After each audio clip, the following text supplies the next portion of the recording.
নমস্কার, সবাই নিশ্চয়ই ভালো আছেন। আজকে আর একটা রেসিপি নিয়ে এলাম। তো আজকে তৈরি করব ছানার কেক। এর জন্যে প্রথমেই দুধ থেকে ছানাটা তৈরি করে নিয়েছি। একটা কাপড়ের মধ্যে ছানাটা দিয়ে ভালো করে জল ঝরিয়ে নেব এবং ছানাটাকে ভালো করে জল দিয়ে ধুয়ে নেব, যাতে ছানার মধ্যে কোনো টক ভাব না থাকে। আপনাদের অসংখ্য ধন্যবাদ ভিডিওগুলো দেখার জন্য। যদি আমার রান্নার ভিডিওগুলো আপনাদের ভালো লেগে থাকে, প্লিজ লাইক করে দেবেন, শেয়ার করবেন, কেমন লাগছে জানাবেন কমেন্টে।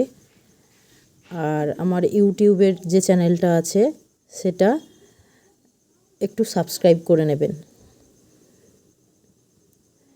ভালো করে জলটা ঝরিয়ে নিচ্ছি, যাতে ছানার মধ্যে টক জলটা না থাকে। এরপর একটা অন্য পাত্রে ছানাটাকে নিয়ে নিয়েছি। এর মধ্যে একে একে উপকরণগুলো দিয়ে দেবো। প্রথমেই আমি 2 চামচ বড় চামচের সুজি দিয়ে দিচ্ছি।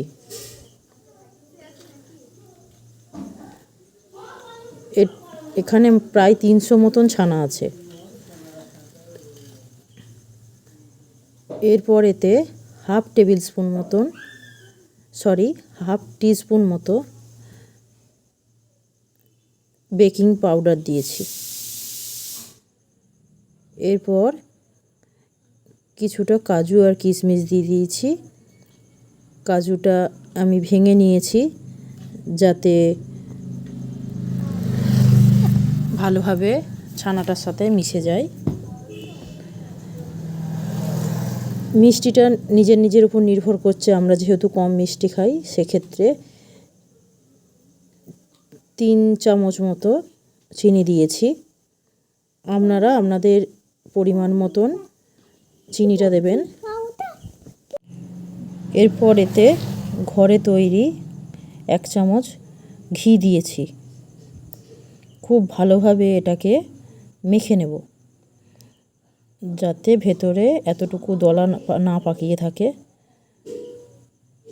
হাতে করে মেখে নিতে হবে, যাতে চিনিগুলো ভালো করে গলে যায়। আস্তে আস্তে করে অল্প দুধও দিয়েছি এর মধ্যে।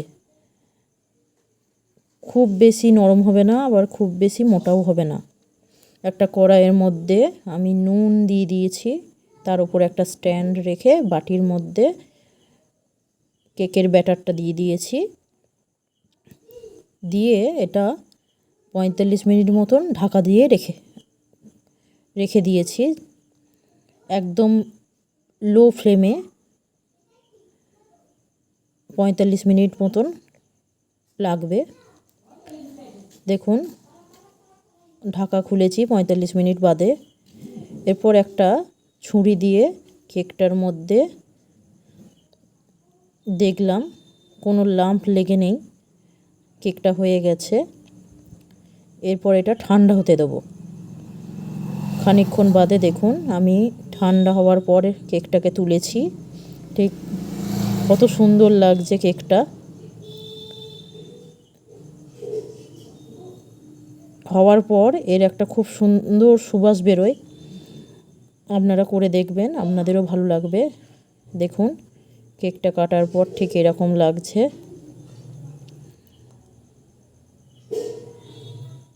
এই যে কেকটা কেটেছি, খুব স্পঞ্জি হয়েছিল।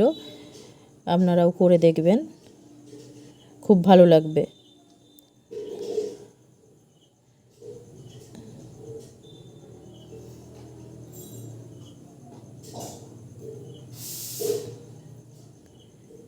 দোকানের তো সবাই কিনে খায়, কিন্তু ঘরে করা খুব সহজ পদ্ধতিতে খুব কম টাইমে এটা হয়ে যায়। ভিডিওটা ভালো লাগলে প্লিজ লাইক করে দেবেন এবং কমেন্টে জানাবেন। অসংখ্য ধন্যবাদ আপনাদের।